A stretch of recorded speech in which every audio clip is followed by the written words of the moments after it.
Hello hello, আজকে চলে এসেছি আবার একটা নতুন ভিডিও নিয়ে। তো আজকের ব্লগটা হচ্ছে সরস্বতী পুজোর ব্লগ। তো সবাইকে জানাই প্রথমেই শুভ সরস্বতী পুজো। আর সরস্বতী পুজোর থিমের দায়িত্ব এবারে যেহেতু আমরা মহিলা কমিটিরা নিয়েছিলাম, তো অনেক দিন ধরে ওইটা নিয়ে পরিকল্পনা হচ্ছিল কি হবে না হবে। তো সবাই মিলে ঠিক করেছিলাম যে ছোট ছোট পাখা দিয়ে সাজানো হবে। তো পরে পাখাটা কবিতা ফুলে ট্রান্সফার করে দিয়েছিল পাপড়িগুলোকে জুড়ে জুড়ে। অনেকগুলো ছোট ছোট গোলাপ ফুল, আর এই যে ফুলগুলো দেখছেন এগুলো সবই কবিতা বানিয়েছে, ভীষণ সুন্দর বানিয়েছে। সেই কাপড়ের যে ব্যাগ হয় না, ওইগুলো দিয়ে গোলাপ ফুল বানিয়েছিল। আর এখানে কবিতা দেখিয়ে দিয়েছিল কিভাবে পাখা বানাতে হবে। এই যে এইভাবেই পাখাগুলো বানাচ্ছিলাম, আর আমার হাতটা পুরো আর্ট পেপারের রঙে ভর্তি হয়ে গেছিলো যেহেতু আমি খুব ঘামি। আর এখানে আমাদের নন্টু আমাদের কাজ তো করতে দিচ্ছিল না, খালি এদিক থেকে ওদিক যাচ্ছে, ওদিক থেকে এদিক আসছে, কিছুতে খাটে বসছে না। দেখুন ওর মা পাখা বানাচ্ছে, সেটাও বানাতে দিচ্ছে না, হাত দিয়ে খালি কেড়ে নিচ্ছে যে আমাকে দাও আমাকে দাও এই করে। তো সেদিনকে আমার বররা সবাই, তন্ময়দা, তারপর ছোট্টুদা, আমার শ্বশুরমশাই সবাই এসে রাত্রিবেলা বাঁশ ফাঁস চিরে প্যান্ডেল করছিল, কারণ বেশি সময় আর ছিল না। 2-3 দিন আগে থেকে আমরা লেগেছিলাম। অনেক কিছু মাথায় ছিল কিভাবে এক্সিকিউট করব, সেটাকে একটা টেনশানও ছিল যে করতে হবে। সাগরও ছিল সেদিনকে। আর এই প্রথমবার আমার ওপর দায়িত্ব পড়েছে, কারণ পুরো চাঁদা তোলার দায়িত্বে আমি ছিলাম, বাকি পরিকল্পনাতে সবাই মিলে সবাইকে একসাথে করার দায়িত্বে আমি ছিলাম, যে তাড়াতাড়ি করতে হবে জিনিসটা। তো আস্তে আস্তে যখন হচ্ছিল না, শান্তি হচ্ছিল প্লাস আনন্দও হচ্ছিল যে রাত জেগে জেগে করছিলাম। তো পরের দিন সকালবেলা ওরা খুঁটিটা পুঁতে দেওয়ার পর তো সবাই মিলে, টুকু, আমার শাশুড়ি মা, আমি, ঝর্ণাদি, সবাই এই ঘাসগুলোকে তুলে দিচ্ছিলাম। দিয়ে তারপর আমরা সবাই মিলে গেছিলাম ঠাকুর দেখতে, কোন ঠাকুরটা আনবো না আনবো, কারণ আমাদের বাজেটের মধ্যেও আসার ব্যাপার ছিল। তো তন্ময়দা বলে চলো তোমাদের একটা জায়গায় নিয়ে যাচ্ছি, তো সেখানে গিয়ে ঠাকুর দেখবে। আর এই ঠাকুরটা আমরা নিয়েছিলাম, আমাদের যা বাজেট ছিল সেই অনুযায়ী ভীষণ সুন্দর ঠাকুর হয়েছে। আর এবারে আমাদের ভূঁইয়া বাড়ির সরস্বতী পুজোর জন্য সবাই তালে তাল মিলিয়ে খেটেছে। ঠাকুর আনতে যাওয়া থেকে শুরু করে, বাজার থেকে শুরু করে, প্যান্ডেল করা থেকে শুরু করে, প্রত্যেকটা মানুষ ইন্ডিভিজুয়ালি প্রচুর খেটেছে, প্রচুর, মানে অনেক কিছু করেছে। এক একজনকে এক একটা দায়িত্ব দেওয়া হয়েছিল, সবাই একদম পারফেক্টভাবে পূরণ করেছে। তো ঠাকুরটা নিয়ে এসে এখান থেকে ঠাকুরটা আমি বের করছিলাম, আর টুকু আর তন্ময়দা মিলে ঠাকুরটাকে তুলে নিয়ে ঘরে যাচ্ছিল। ঠাকুরটা দেখতে এইটুকু হলে কী হবে, এত ওজন ঠাকুরটার, তুলতেই পারছিলাম না আমি ঠাকুরটাকে। তো তারপর টুকু বলল ছেড়ে দাও সহেলি, আমি তুলছি। তো সেদিন রাত্রিরে আবার আমরা সবাই বসেছিলাম প্যান্ডেলটা করার জন্য। মাচাটা তৈরি হয়ে গেছিলো, তারপর বাবা বাঁশগুলো ওখানে জোড়া দিচ্ছিল, কারণ কয়েকটা খুঁটি নড়ছিল যাতে না নড়ে, একদম ভালোভাবে ফিক্সড হয়ে যায়। তো তারপর এই প্যান্ডেলের ওপরে মাচাটাকে চাপা দেওয়ার জন্য আমরা সবাই মিলে কাপড়টাকে মানে বাঁধবো বলে দাঁড়িয়েছিলাম কিভাবে কি হবে। আর এই যে সকালবেলায় আমাদের ঠাকুর বের করা হচ্ছে, ছোট্টুদার আমার বর মিলে ঠাকুরটাকে একদম পারফেক্ট জায়গায় বসিয়ে দিয়েছে। আর আমাদের ডেকোরেশন আগের দিন রাত্রেই আমরা শেষ করে দিয়েছিলাম, কারণ জানতাম সকালে করা সম্ভব না, জোগাড়ের অনেক ব্যাপার ছিল। আর ঠাকুর বসাতে গিয়ে কয়েকটা ফুল খুলে গেছিলো, তারপর আমি আবার গিয়ে ফুলগুলোকে সব ঠিক করে দিয়েছি। আর তারপর শুরু হয়েছে আমাদের বাড়ির সরস্বতী পুজো। আর আমাদের ব্রাহ্মণকে আসতে বলা হয়েছিল 9টায়, কিন্তু এসছে 11টায়, যেটা হয় প্রত্যেকটা পুজোয়, কিছু করার নেই। আর এখানে সব বাচ্চাগুলো সকাল সকাল রেডি হয়ে একদম চলে এসছে। আর আমাদের নন্টু সকাল সকাল বদমাইশি করতে শুরু করে দিয়েছে, ওখান থেকে ইট নিয়ে দাঁড়িয়েছিল, আমরা যত বলছি ফেলবে না, দিয়ে শেষে কি করলো, ইটটাকে নিয়ে ছুটেছে কি না, ওর দিদিকে ইটটা ছুঁড়ে মারবে। দেখুন ওর পেছন পেছন যাচ্ছে, সেবারে গিয়ে শিক্ষা হয়ে গেছে সবার।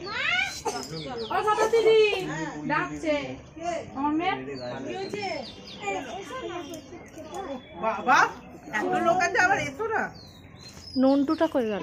ওই তো তোমার নন্টু। ইয়া বৌদি গার্ড হয়ে গেছে। ইয়া বৌদি সরে, নন্টুকে দেখতে পাচ্ছি না, বরটাকে। ওই যে বর এসছে।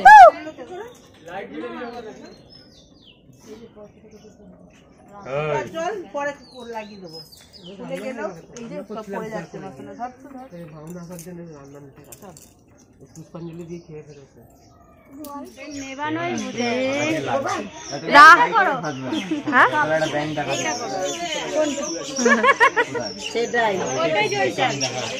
সকালবেলা আমাদের বাড়িতে হ্যালোজেন জ্বলছে, এইদিকে দেখা। আচ্ছা একটু পিয়াকে ডাকে, একটু পিয়াকে ডাক, ডাকো ডাকো পিয়া কোথায়, পিয়াকে ডাকো, একটু পিয়াকে ডাক। পিয়া পাশে ডাকবেন, পিয়া পাশে দাঁড়িয়ে আছে। তোতন দাদাকে ডাক, তোতন দাদাকে ডাক, ডাক। বোবা হয়ে আছে, বোবা হয়ে আছে, বোবা।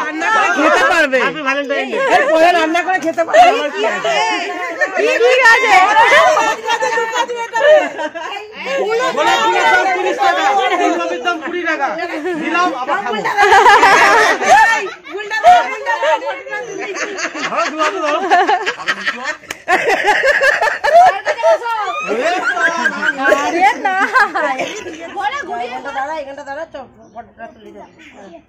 এইখানটা যা, এইখানে এই ফাঁকাটা যা, ফাঁকাটা এই যে কাপড়টা ভালো করে কাঁচি দিয়ে দুধ কোথায়, এখানটা দাঁড়া, ভাইকে নিয়ে বাবা বাবা বাবা ভাই ভালো আমার দিকে তাকা, ভালো করে এদিকে সরা।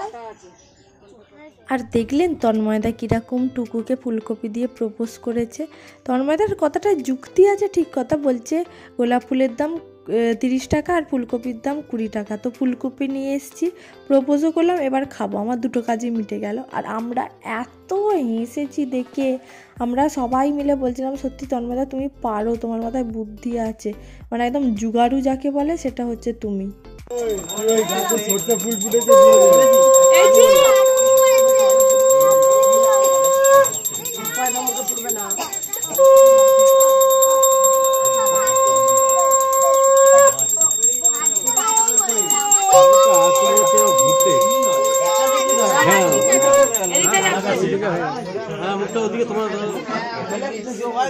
আসলে ওই ঘরে ছিল তো ওইদিকে মুখ করা।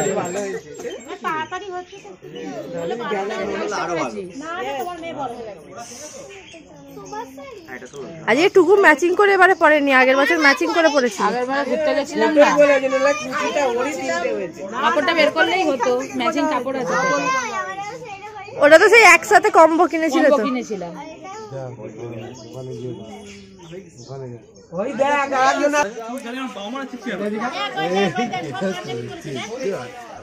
ওম সরস্বতী মহাভাগে বিদ্যে কমলোচনে বিদ্যারূপে বিশালক্ষী বিদ্যাঙ্গদেহি নমস্তুতে এষ সচন্দন গন্ধ পুষ্পাঞ্জলি ওম ঐং শ্রী শ্রী সরস্বতী দেব্যই নমঃ।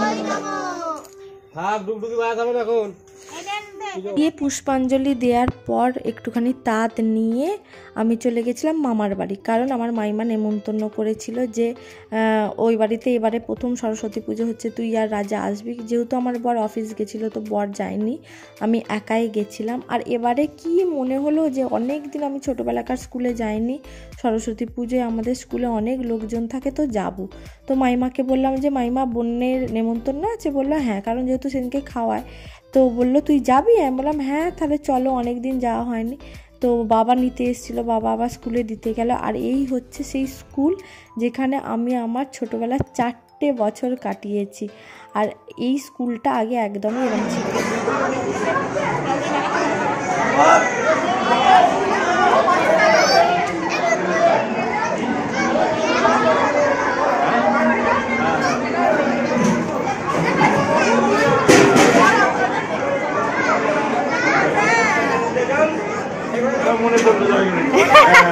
সেই ঠিকঠাক লোককে না দেখলে মনে পড়বে না।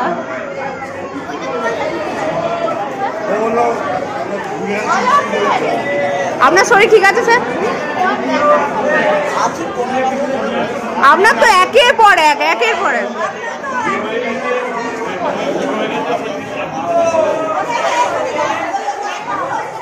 হচ্ছে তো। হ্যাঁ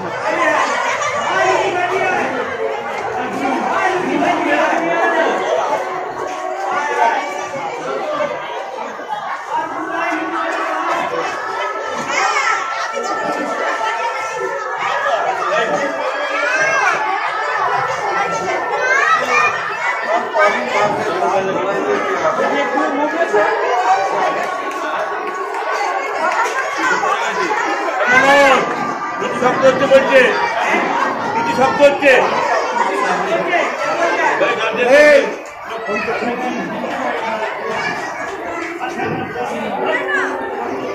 স্যার একটু তাকান স্যার।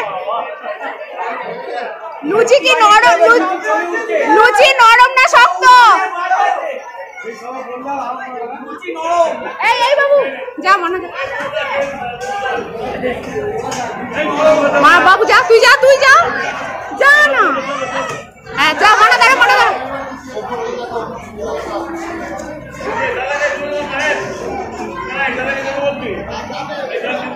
ঠিক আছে, ওকে।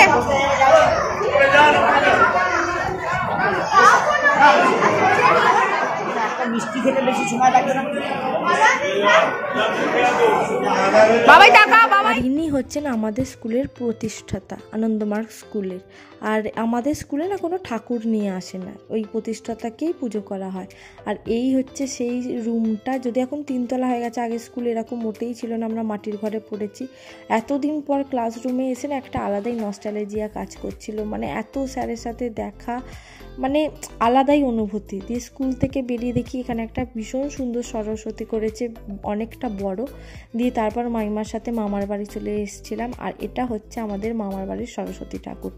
মানে বিশ্বাস করুন, এতদিন পর স্কুলে গিয়ে না, মানে পুরো আমি যে ছোটোবেলাটা কাটিয়েছি চোখের সামনে আমার যেন ভাসছিল, ঘোরাফেরা করছিল, যে কত ছোট ছিলাম, কত স্মৃতি আছে স্কুলটা। আর আমাদের হেড স্যার একদম যেমন আমি দেখেছিলাম প্রথমে, এখন তেমনই আছে।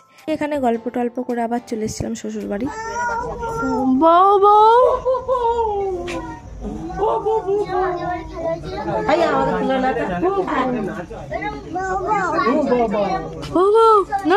সকালে আমার গোলাপ ফুলটাকে তোমরা এত হাইলাইট করে তুলেছো কেন? আমার বড় মা গোলাপ ফুল দিচ্ছে, এত হাইলাইট করে তোলে বলো? ফুলকপি তোমাদের তো পাঠিয়েছি তো। তন্ময়দা ভালো লাগে না। এইটা যদি না হতো এখানে কিন্তু একজন বসে থাকতো না, সব পালিয়ে যেত। ওই জন্য বললাম মুড়িটার কথা, যে বসে বসে কিছু কথা গল্প তো হবে।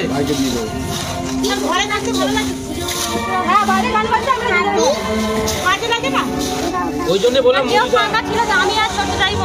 ছোটদা বললো কেউ ছিল না, কাকু তেল লাগবে কি? হ্যাঁ লাগবে, তেল লাগবে। জল দিয়ে দাও। কে বাবা আসছে মনে হয়। মুড়ি ফিস, নিরামিষ মুড়ি। পেঁয়াজ কোথায়? পেঁয়াজ কাটবে না নিরামিষ মুড়িতে?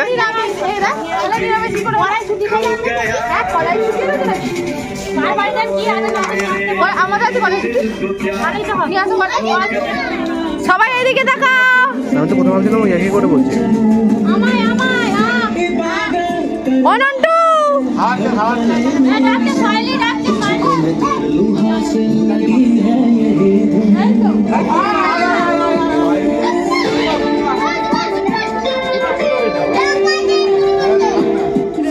বাবু আর একটু খেয়ে নে, আর একটু আছে তো।